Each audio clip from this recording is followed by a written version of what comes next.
அனைத்து எம்எல்ஏக்களுக்கும் அரசு சார்பில் வாகனம், ஓட்டுநர், வாகன பராமரிப்பு, எரிபொருளுக்கு மாதம் 75,000 ரூபாய் வழங்கப்படும் எனவும் முதலமைச்சர் அறிவிப்பு.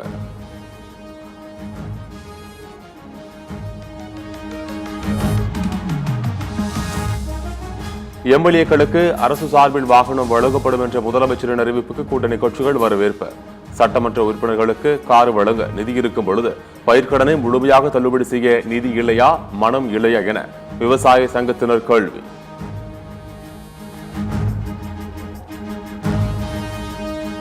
மேட்டூர் அணை திறப்பது குறித்து விரைவில் முடிவு. சட்டப்பேரவையில் அதிமுக பொதுச் செயலாளர் எடப்பாடி பழனிசாமி கேள்விக்கு அமைச்சர் ஆனந்த் பதில்.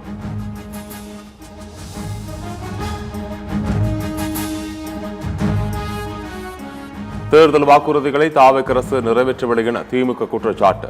மருத்துவ காப்பீடுகளுக்கான நிதி ஒதுக்கீடு, நிதி பகிர்வு குறித்து எந்த அறிவிப்பும் இல்லை எனவும் விமர்சனம். சம்பா சாகுபடிக்கு 15 நாட்களுக்கு முன்பாகவே மேட்டூர் அணையை திறக்க வேண்டும். சட்டப்பேரவையில் அதிமுக பொதுச் செயலாளர் எடப்பாடி பழனிசாமி வலியுறுத்தல்.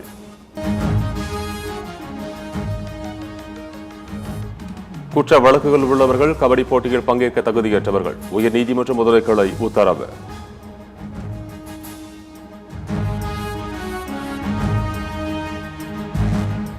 திருவாரூரில் பலமுறை அலைந்தும் பட்டா கிடைக்காத ஆத்திரத்தில் வருவாய் கோட்டாட்சியர் அலுவலக அதிகாரிகள் மீது டீசலை ஊற்றி எரிக்க முயன்ற நபர் பதிலுக்கு சரமாரியாக தாக்கிய அதிகாரிகள். சிசிடிவி காட்சி வெளியாகி பரபரப்பு.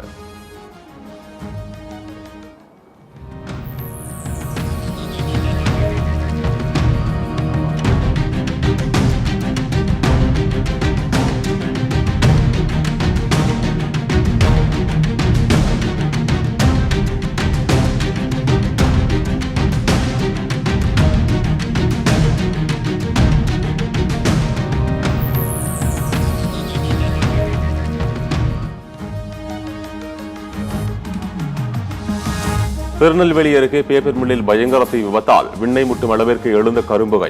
4 நிலையங்களிலிருந்து வந்து தீயை அணைக்கும் பணியில் ஈடுபட்ட தீயணைப்புத் துறையினர்.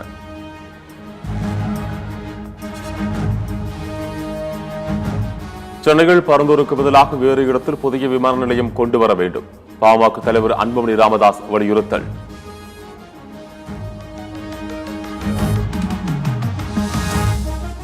மேகமலையில் வசிக்கும் மக்களுக்கு எந்த ஒரு சலுகையும் காட்டக்கூடாது என உச்ச நீதிமன்றம் திட்டவட்டம். எந்த காரணம் கொண்டும் பட்டா வழங்கக்கூடாது. குடிநீர், மின்சார இணைப்பை துண்டிக்க நீதிபதிகள் பரபரப்பு உத்தரவு.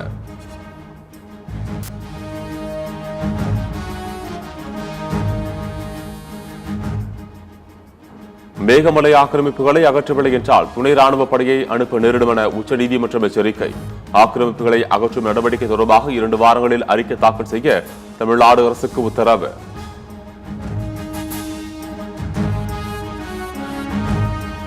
இடதுசாரி சிஜேபி போராட்டத்தில் அரசு கல்லூரி மாணவர்கள் பங்கேற்க தடை விதித்த சுற்றறிக்கை வாபஸ். மாணவர்கள் அமைப்புகள் கடும் எதிர்ப்பு தெரிவித்த நிலையில் கல்லூரி கல்வி ஆணையர் அனுப்பிய சுற்றறிக்கை திரும்ப பெறப்பட்டதாக அறிவிப்பு.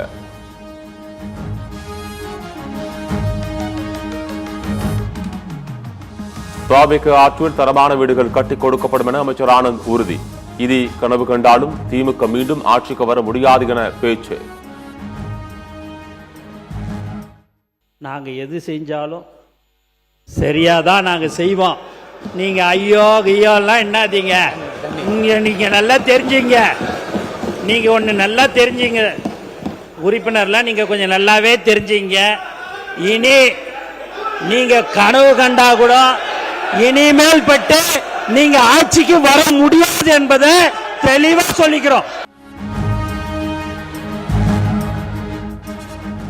டிரான்ஸ்பார்மர் கொள்முதல் முறைகேடு புகாரில் 51 இடங்களில் லஞ்ச ஒழிப்புத்துறை ரைட்.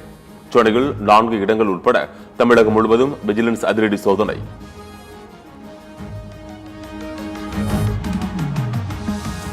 சென்னை அடுத்த சிறுசேரியில் கட்டுமான பணியின் போது திடீரென 2ஆக உடைந்த மெட்ரோ தூண். நல்வாய்ப்பாக பெரும் அசம்பாவிதம் தவிர்ப்பு. தரமற்ற பாதுகாப்பற்ற முறைகள் கட்டுமான பணி நடப்பதாக மக்கள் புகார்.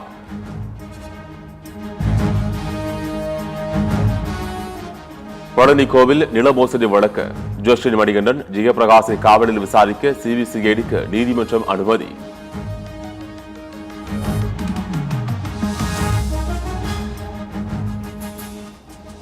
செங்கல்பட்டு, விழுப்புரம், கடலூர், தஞ்சாவூர், திருவாரூர், மயிலாடுதுறை, நீலகிரி ஆகிய 7 மாவட்டங்களில் கனமழைக்கு வாய்ப்பு. வானிலை ஆய்வு மையம் தகவல்.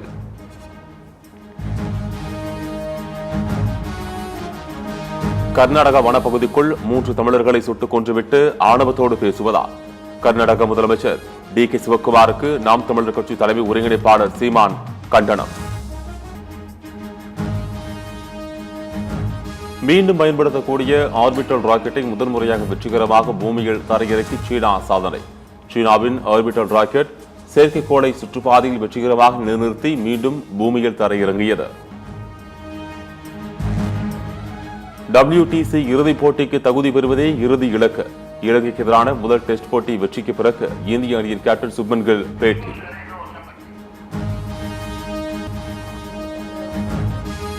இலங்கை அணிக்கு எதிரான முதல் டெஸ்ட் போட்டியில் 165 ரன்கள் வித்தியாசத்தில் இந்திய அணி வெற்றி. அபாரமாக பந்து வீசிய மனு சுதார் 6 விக்கெட்டுகளும், பிரசித் கிருஷ்ணா 2 விக்கெட்டுகளும் வீழ்த்தி அசத்தல்.